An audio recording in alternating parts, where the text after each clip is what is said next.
Hola, bueno, vamos a por fin ya hablar de cuántica.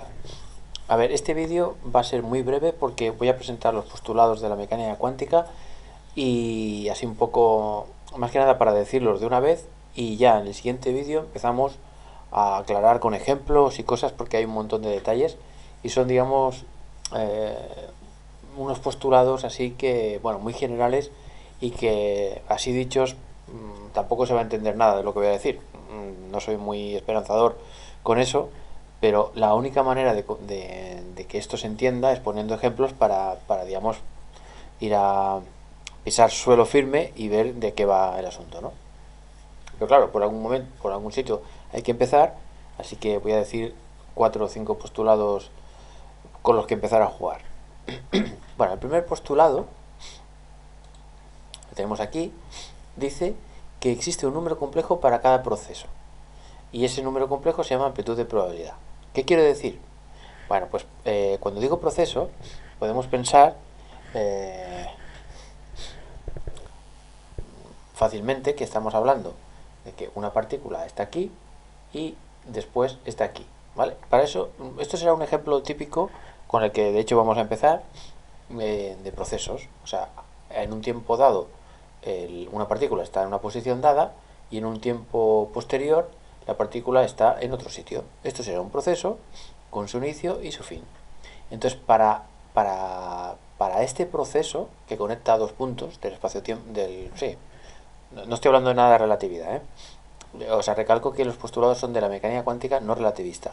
La relativista, la estructura es la misma, pero cambiando algunas cosillas.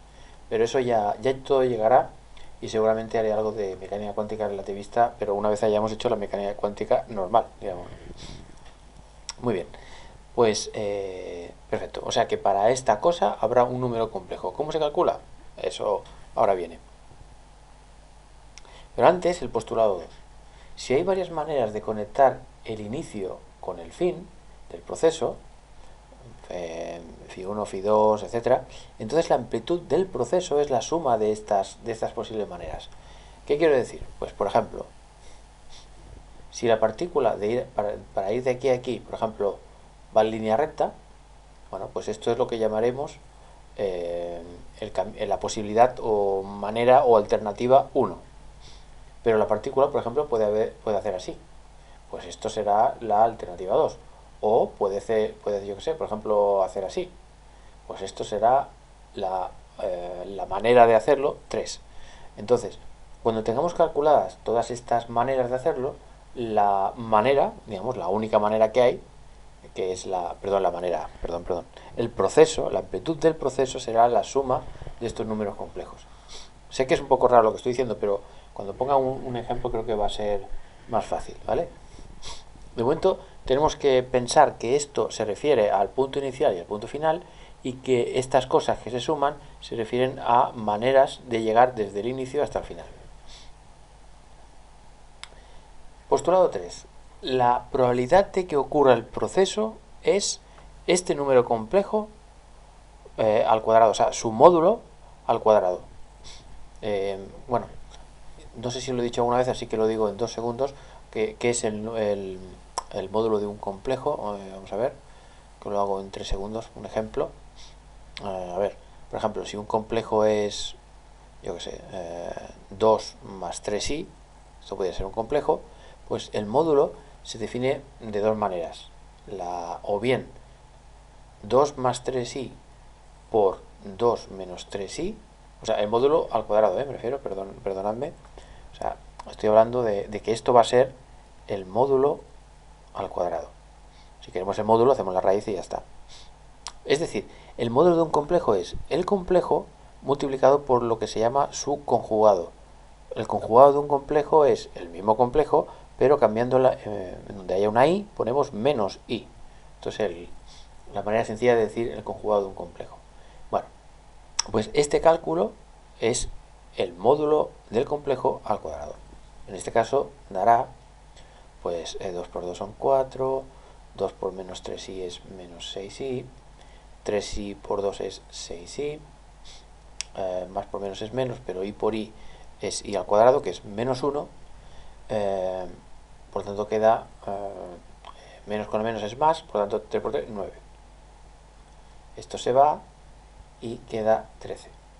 ¿Vale? Esto es el módulo del complejo al cuadrado. Claro, si no estás muy familiarizado con los complejos, estaría bien que repasaras un poco las operaciones básicas de complejos, ¿vale?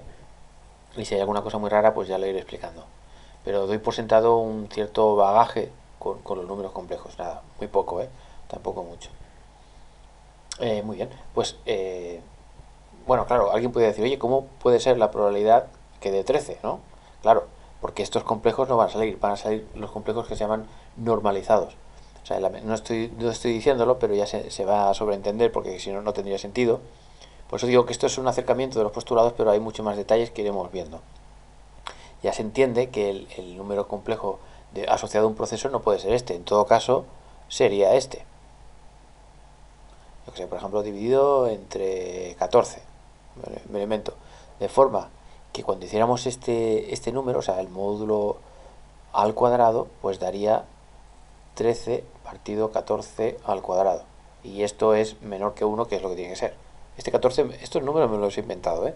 Simplemente es para poner un ejemplo de que esto no es realista, pero esto sí que lo es. Esto podría ser el número complejo asociado a un proceso. Y la probabilidad de que ocurra ese proceso, pues es este número. Si por ejemplo da 0,1, pues quiere decir que la probabilidad de que ocurra es un 10%. Entonces, claro, alguien puede decir, pero entonces, ¿qué pasa? ¿Que solo vamos a hablar de probabilidades? De momento sí. Esto es el gran cambio que hay con respecto a Newton. Que Newton es todo como muy determinista. eh, Sin embargo, en la mecánica cuántica lo que es determinista es las probabilidades. Podemos calcular con mucha precisión las probabilidades, pero no podemos de ninguna manera saber qué va a hacer, qué resultado va a dar tal medida o tal otra, porque la naturaleza no nos lo permite. No es que no tengamos herramientas o tecnología suficiente para saberlo, sino simplemente que la naturaleza funciona de esta manera. Esto es un postulado, hasta que no se demuestre lo contrario, es lo que hay. Y bueno, llevamos ya, no sé si 70, 80 años haciendo experimentos cada día en el laboratorio y las postulados, o sea, todas las leyes de la mecánica cuántica se cumplen a rajatabla. Es decir, que seguramente vamos por una dirección muy correcta. Pero bueno, no quiero entrar en filosofías en este momento, pero sí recalcar que estamos hablando de probabilidades de que ocurran las cosas. De momento. Esto es de lo que puede hablar la mecánica cuántica. Y el postulado último, un segundito. Sí, el postulado, exacto. El postulado último, que es el postulado 4, que se conecta, digamos, con lo que he dicho en el vídeo anterior, que es que esto lo voy a poner aquí, voy a dar un poquito más de detalle porque esto sí que es importante. Lo que decían, perdón, lo que decía antes, si tenemos la partícula aquí y luego la tenemos aquí, y entonces nos preguntamos sobre la probabilidad o sobre la amplitud de probabilidad de que esté aquí y luego esté allí, pues podemos preguntarnos qué posibilidades, qué caminos hay, ¿no? Entonces, por ejemplo, pues este camino, podría seguir este camino. Este camino tendrá pues una cierta, digamos, ecuación de la posición, ¿no? O sea, la posición en función del tiempo, a lo Newton, para entenderlo, ¿no? Entonces, esta cosa de aquí la introduciremos aquí y calcularemos la acción de este camino, y esto es lo que va aquí dentro, y esta constante hay que determinar al final. No nos preocupemos de esta constante de momento, ya veremos lo que significa y cuánto vale. O sea, podemos pensar que la amplitud de probabilidad de ir de aquí a aquí, pero por este camino en concreto, es una constante que ya veremos por la exponencial de i partido h, y la acción que se calcula pues de la forma estándar. La acción era la integral desde el tiempo a hasta el tiempo b, estamos hablando que esto es a, esto es b, de un medio de la masa por la velocidad al cuadrado menos la energía potencial, diferencial de t. Es decir, sustituiríamos esta trayectoria, la pondríamos aquí, la pondríamos aquí, y entonces tendríamos un número, 8, por ejemplo. Pues pondríamos aquí un 8 y ya tendríamos que el camino este tendría no sé qué por elevado a 8. Que ahora, por ejemplo, hacemos un camino así. Pues lo mismo, volveríamos a sustituir ese camino aquí, calcularíamos esto, imaginemos que da 7. Pues ya sabríamos que la amplitud para este camino sería, aparte de una constante, pues y no sé qué, 7. Aquí hemos dicho que daba 8, ¿no? Porque me estoy inventando aquí los números, etcétera. O sea que por cada camino tendríamos la amplitud calculada de esta forma curiosísima, que es, digamos, lo de la acción.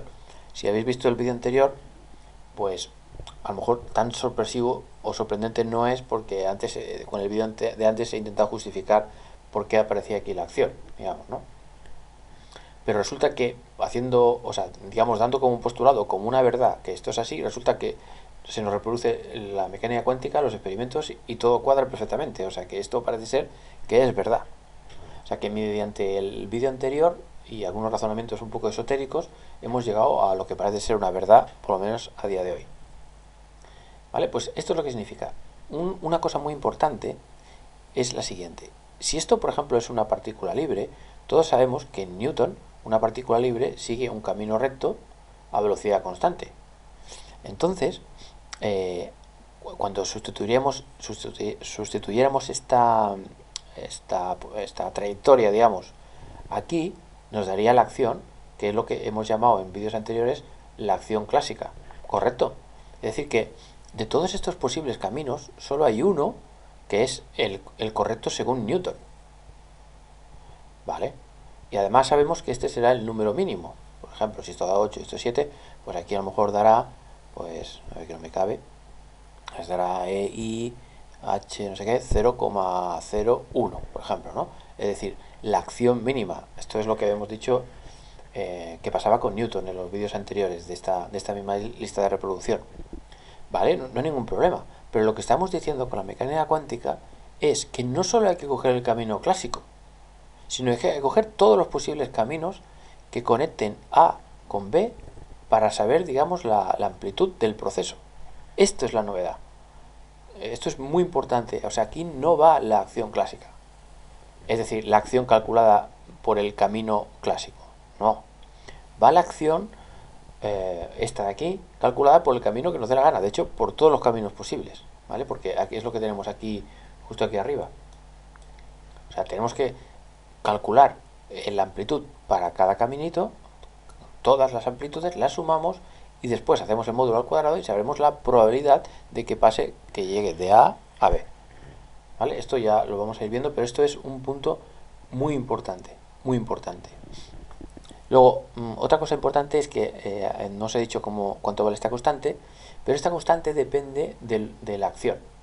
Es decir, depende de dónde esté esta partícula. La partícula, si está sometida a un potencial, si es libre, etcétera. O sea, dependiendo de cómo sea esto, esta constante va a ser una en concreto. Pero no va a depender del camino, sino va a ser una para cada potencial o para cada situación física. ¿Vale? Entonces, como nosotros seguramente lo que vamos a hacer de momento va a ser la partícula libre y el oscilador armónico, que son importantísimos para la mecánica cuántica, pues veremos que habrá una constante para la partícula libre y una para el oscilador armónico. ¿Cuánto vale esa constante y por qué ha de valer eso? Lo diré en otros vídeos. Pero ya os adelanto que tiene que ver con el hecho de que sea compatible con la mecánica cuántica de Schrödinger de toda la vida. Bueno, toda la vida. Sí, bueno, de toda la vida del siglo XX, digamos, ¿no? Y ya está. Pero eso, de momento, olvidemos, ¿no? Porque lo importante no es, bueno, sí que lo es, pero lo que es más importante de todo es todos estos postulados y que tenga esta estructura, ¿no? La exponencial imaginaria de la acción. Entonces, bueno, sorprendente, muy muy curioso. Así que en el vídeo que viene vamos a mirar de coger una partícula libre y vamos a mirar de calcular estas cositas a modo de ejemplo. Muy bien, hasta el siguiente vídeo.